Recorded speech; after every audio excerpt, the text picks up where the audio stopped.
대한민국이 드디어 해냈습니다. 그동안 한국은 미국에 의존했던 지상 지원 전력을 국산화하는 데 성공하면서 한국은 또 다른 전기에 접어들었습니다. 불과 얼마 전까지 우리 군은 우리의 주적인 북한과 중국으로부터 지상 작전을 수행하는 데 필요한 필수 공병 장비도 없는 이류군대라는 조롱을 들어야 했습니다. 도하 작전을 수행하는 데 필요한 자주 도하 장비와 교량 전차, 전투 공병을 위한 공병 전차 등의 수량이 턱없이 부족해 미군의 도움 없이는 단독 작전을 수행할 수 없었습니다. 이는 굉장히 치욕적인 일입니다. 한국은 세계 군사력 6위이면서 육군 전투력은 세계 어느 나라 싸워도 승리할 수 있는 전투력을 보유한 국가입니다. 그런데 우리 마음대로 이동을 못한다는 치욕적인 결함을 갖고 있었습니다. 그러나 이제는 아닙니다. 우리 군은 지난 수년간 공병 전력 확충을 위해 여러 장비를 도입하고 있으며 지금도 도입을 추진하고 있는데요. 이에 따라 장애물 개척 전차 M3K 자주도하 차량을 개발 및 도입했습니다. 뿐만 아니라 차세대 전술교량 차량을 개발해 지금보다 더 뛰어난 우수한 장비가 도입될 예정인데요. 그동안 우리 육군은 땅깨라는 치욕적인 말들로 무시받았습니다. 또 구식군대라는 인식이 강했습니다. 그래서 준비했습니다. 오늘은 대한민국 육군이 2배는 더 강해질 수 있는 차세대 공병 전력에 대해 알아보겠습니다.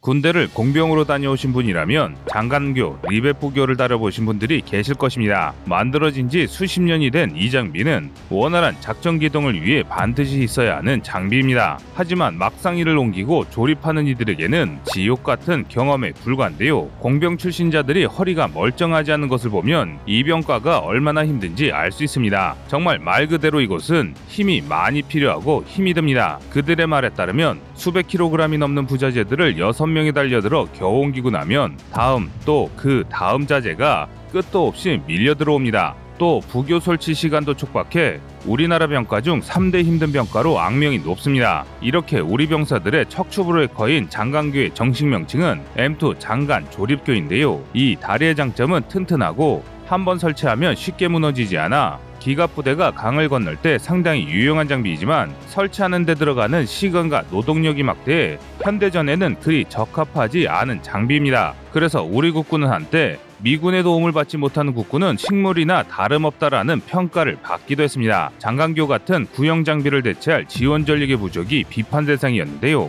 공군은 조기 경보기와 정보 수집기 같은 정보 자산이 없었고 해군은 군수 지원함이나 구조함 같은 각종 지원함이 없었습니다. 이처럼 군을 운영하는 데 필수적인 지원 전력이 전무한 전투부대 중심의 군대였던 우리 국군은 미군의 지원 전력이 없다면 단독 작전을 꿈도 꿀 수 없었습니다. 특히 육군의 상태가 심각했습니다. 장관교나 리본부교 같은 구형 전력이 대다수를 차지하는 국군 입장에서는 전시에 북진을 하기 위해서는 미군의 공병부대가 운영하는 교량전차 등 각종 공병 장비의 도움이 필수였습니다. 미군이 없다면 전투에 승리하더라도 강 하나 건너는데 세워라 내어라 시간을 보내야 할 판이었던 것입니다. 하지만 이제는 아닙니다. 2010년대부터 자주국방을 달성하기 위해 각종 지원 전력을 확충한 국군의 성과가 하나둘 가시화되면서 구체화되고 전력에 비해 크게 모자랐던 공병 전력 역시 크게 확대됐기 때문입니다. 특히 주목할 만한 것은 장애물 개척 전차와 M3K 자주도하 장비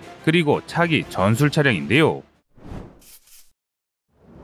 지난 2020년 12월 9일 장애물 개척 전차의 초도 물량이 국군에 인도되었습니다. 이 전차는 K1A1 차체를 기반으로 만들어진 순수 국산 공병 전차인데요. 미군의 M9AC를 면허 생산한 KM9AC의 부족한 방어력과 성능을 보완하는 한편 급변 사태로 인해 국군이 북진할 때 최선봉에서 장애물을 제거할 선봉개척대의 역할을 수행합니다. 하지만 과거에는 한국 독자 기술로 지뢰 포갑을 견딜 만한 튼튼한 장비를 만들 기술이 부족했습니다. 이 때문에 결국 공병전차의 사업은 무기한 연기되고 말았습니다. 그러던 중 미국이 관련 장비를 도입하기 시작한 2010년대가 되어서야 우리도 개척 전차를 만들어야 한다는 목소리에 힘을 얻기 시작했는데요. 이에 따라 2014년에 전력화가 결정되어 현대로템이 한국형 장애물 개척 전차를 개발한 것입니다. 2023년까지 총 78대가 군에 납품될 예정인데요. 장애물 개척 전차는 전장 13.8m, 전폭 3.6m, 전고 2.9m로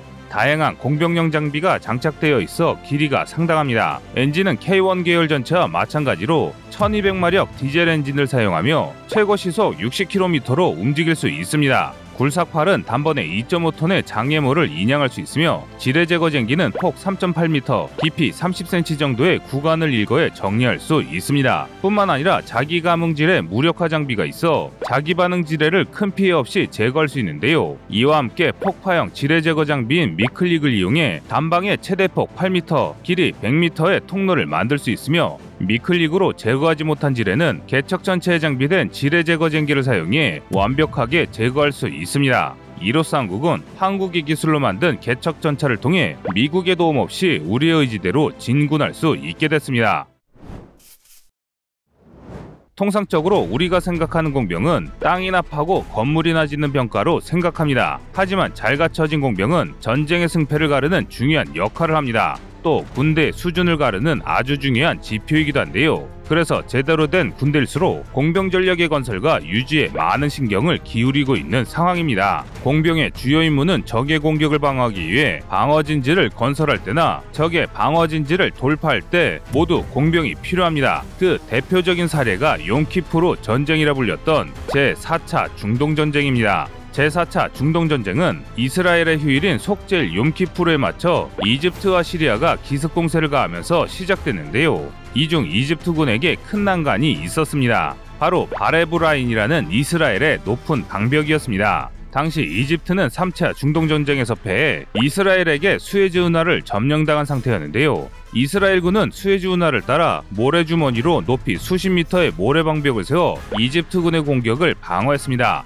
약 30여 개의 초소가 있는 이 방어선의 높이는 평균 19에서 25m였으며 이스라엘 기술자들이 불도저를 동원한다 하더라도 이 방벽을 제거하는 데는 아무리 빨라야 하루가 꼬박 걸릴 것이라 예상했습니다. 그런데 놀랍게도 모두의 상상을 깨고 이집트군은 이 방어선을 단 2시간 만에 돌파했습니다. 영국, 독일에서 수입한 고압호스를 수에즈 운하에 연결한 뒤 고압의 물을 쏘아 방벽을 녹여버린 것입니다. 그와 동시에 이탈리아 스쿠터 회사에서 수입한 특수바퀴로 만든 수레 2200여 대에 대전차 미사일을 탑재한 뒤 보병이 도수로 운반해 방벽을 뛰어넘었는데요. 이로 인해 후방에 배치되어 있던 이스라엘 기갑 부대는 이집트의 신속한 공세에 크게 당황해 결국 전멸하고 말았습니다. 그 결과 이집트는 전후에 이스라엘과 협상을 통해 시나이 반도를 돌려받는 데 성공해 수에즈 운하를 완벽히 통치하게 됐습니다. 이처럼 우수한 공병 전력을 활용한 신속한 기동은 전쟁의 승패를 가를 정도로 매우 중요한데요. 이는 우리나라 역시 마찬가지입니다.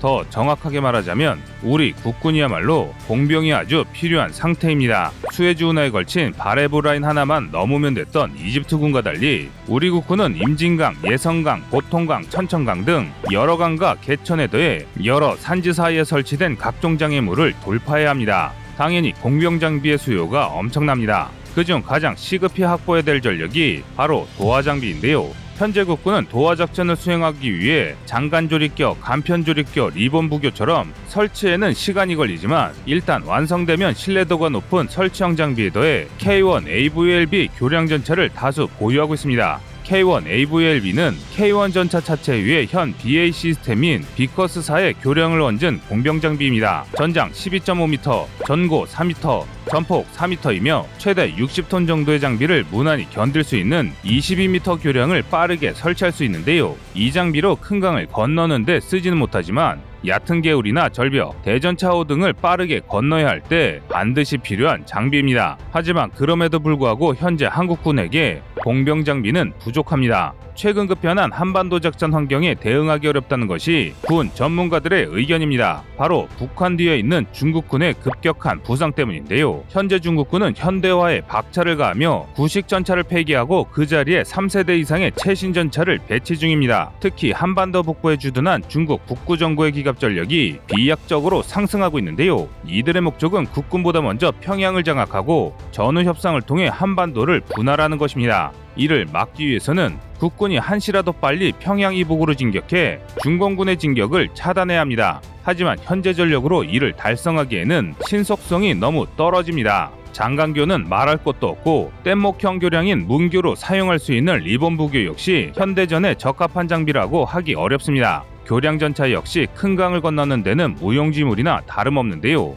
그래서 국군은 이 문제를 해결하기 위해 M3K 자주도하 장비를 도입했습니다. M3K는 독일, 영국 등 여러 국가들이 사용하는 자주도하 장비입니다. 평시에는 차량으로 기동하다가 도하 작전 시 문교를 활용하거나 여러 대를 묶어 부교를 건설할 수 있는 만능도하 장비입니다. 나토 연합훈련에서 이 M3 자주도하 장비를 이용해 350m 길이의 부교를 단숨에 건설한 적도 있었는데요. M3K는 무게 28톤, 전장 13m, 전폭 3.5m, 전고 4m로 육상에서는 최대 시속 80km, 수상에서는 10.8km로 고속 기동이 가능합니다. 현재 미국의 장비보다 더 뛰어난 부교를 개발하는 업체는 하나디펜스이며 2027년까지 55세트 110대가 군에 납품될 예정입니다. 이 M3K만 도입된다면 국군이 북진하며 도하작전으로 시간을 낭비한 일은 거의 없다고 해도 과언이 아닙니다. 하지만 아무리 자주도하 장비가 신속하다고 하더라도 전차에 달린 교량을 펴기만 하면